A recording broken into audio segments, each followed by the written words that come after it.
Okay, today we're going to learn how to cook a chicken, a whole chicken. We're going to use a technique called spatchcocking, spatchcock. The advantage to this technique is that it lays the chicken out flat and the chicken will cook very quickly and evenly. Sometimes when cooking a chicken, because we usually roast it up like this, the breast meat, which is white and has less fat, cooks very quickly. And the thigh meat, which is down here and along the back side of the bird, underneath where the direct heating element is, will cook very slowly. So sometimes you get raw here and overcooked here. So in order to spatchcock, you turn this around. So this is the back of the chicken. There's a little feather. Here's the tail, wings, etc., etc. That's where the head used to be, no longer. So when you're spatchcocking, this is a kitchen shears. This is a nice tool to have in your kitchen cooking environment. You kind of just snip going up either side. You see how this is the backbone that we're cutting out right here. So you kind of snip a little bit, go back and forth on each side. Note, I've already washed my hands. That was not part of the video, but that's always a must. Okay, so you kind of, this is the real gore of cooking a chicken. There you go. So here's the backbone. The backbone is something I think a lot of us would just immediately throw away, but we're going to save that because we're going to eventually make a stock with the chicken after we've roasted it and eaten it. So you turn the chicken back over, you kind of separate it out, okay? And then you push down a little bit to flatten it out. So you heard that kind of crack. That's the cartilage of the chicken breast. Now these little wing tips like to burn. So it's a good idea to sort of tuck them underneath somehow or tuck them under so that those tips don't burn. Sometimes if you look in and they're starting to burn, you can put little coverings of foil on them. Okay, so we've got our bird laid out flat and we're gonna roast it actually in this pan. The advantage of roasting it in this pan is that it sort of contains it, but also all of the leftover caramelized chicken fat will remain in the pan, and that's what we're going to use to make the next thing we're going to talk about tonight, which is a milk gravy. This is something that was very popular in the 1920s. People tended to use every single thing that they could, 20s and 30s. People tended to use every single part of the bird or animal they were eating that they could because meat was very expensive. And so the fat is not something you would have wiped away and wanted to throw away. We do tend to have a stigma against fat now. We're afraid of eating fat and consuming fat. But there is a lot of research that suggests that animal fats are much healthier for us than hydrogenated fats, things like palm oils that you find in a lot of processed foods. So just gonna pick him up or her up, transfer to the pot. So you can see it kind of fits in there. We're gonna make it happen, okay? Now, a technique for getting kind of a crispy skin is to use some sort of fat or oil. This is just leftover oil. I made last night some fried garlic for another dish that we ate in our family. And so I said, no, let's keep the oil. We can use that. So this is actually garlic flavored. I'm just gonna put this on the bird and then rub it in. Okay. So you see that there? Just kind of rub it. Get to know your bird very well. Again, try to tuck your wingtips in somehow. They always try to fight me. Sometimes you can actually be kind of aggressive and tuck them back like that. Or they just refuse to comply and then you leave them and don't care about it. Okay, I'm just gonna wash my hands and then I'm gonna salt and pepper this chicken. Okay, so in addition to salt and pepper, I have some thyme. This is thyme that I picked out of my little porch garden that I have here in the city in Indianapolis. And I used this on our turkey, but I picked too much, so this is just dried over a number of days. I'm just gonna kind of crumble that on there, get a little bit of flavor, extra flavor into the bird, and not waste this herb that I have sitting on my countertop. When you're cooking a chicken, you wanna use a lot of salt and pepper, like an uncomfortable amount, which will flavor the bird as it cooks, but then also build the flavor of the gravy, okay? We also have pepper. You could use different herbs here, whatever your taste preferences are. If you like curry, you can make curry chicken. If you like oregano, use oregano. You could use a chili paste. If you like Korean food, there's a fermented chili paste that you could use. That would be quite good. All right, so now we're gonna take our little friend. You can see I've preheated my oven. You always wanna make sure that your oven is nice and hot before you put your chicken in.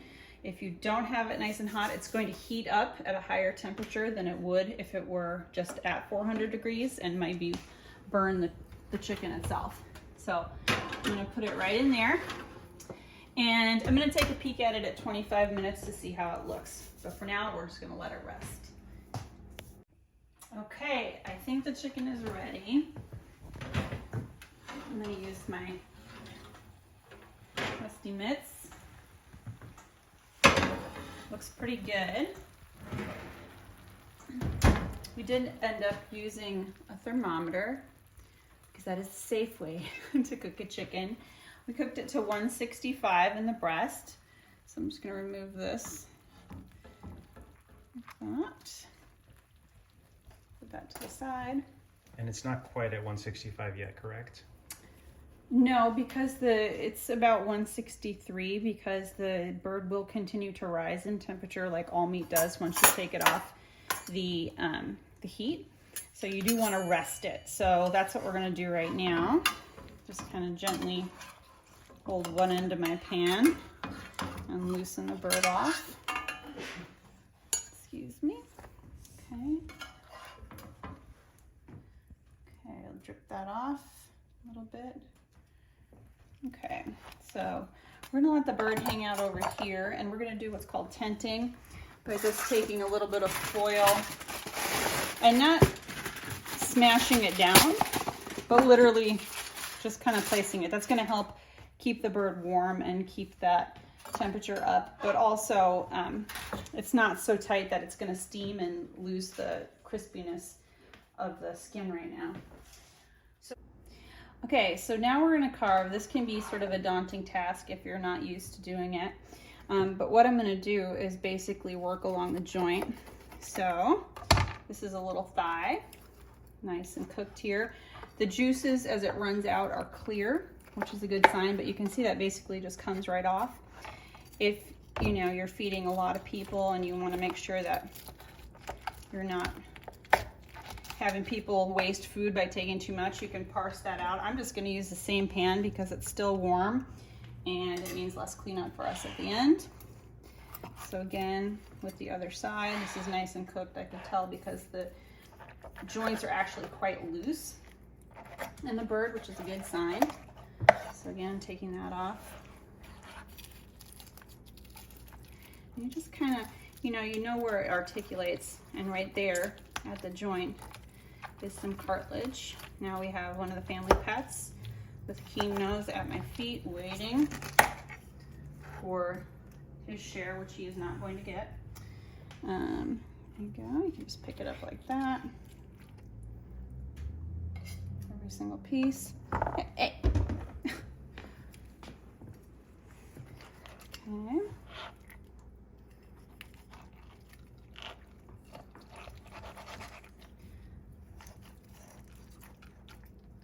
Sometimes it likes to fight you, but don't be intimidated.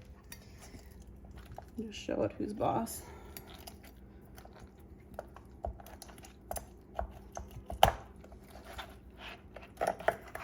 Okay.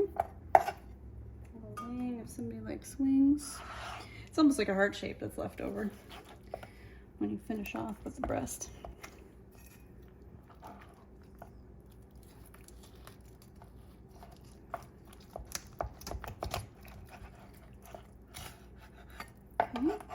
It's very nicely cooked, you can tell, because it's kind of falling off the bone, as they say. The breasts run down each side, and in the center is a piece of cartilage. So you want to get kind of close to that. I like using my hands rather than the fork because it's not so hot right now that I can't. Nice and juicy. Oh my gosh, that is quite juicy. Okay, so now I might move into using the fork. I kind of want to peel it away from the cartilage. Slice like that. And you don't need to be obsessive about getting every single last piece, You just kind of want to carve underneath, knowing that there's bone underneath. Okay, so there's one. And again, I like to cut pieces so that people can get just as much as they're going to eat. Okay, so put that in.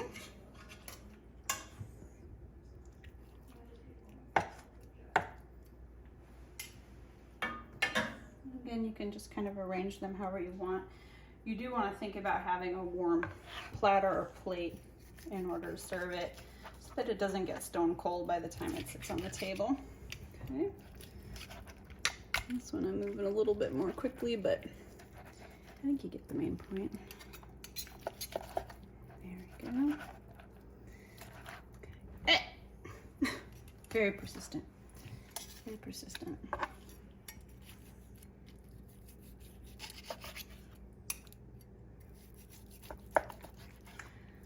Okay, so you can see it's not red. There's maybe a little light pink, which I'm not afraid of. The juices are clear. I think this is perfectly cooked, but you can see it looks quite juicy. You don't want a dry chicken breast. It just tastes not very appetizing. Okay, so I've got all my chicken carved up. It's in my pan.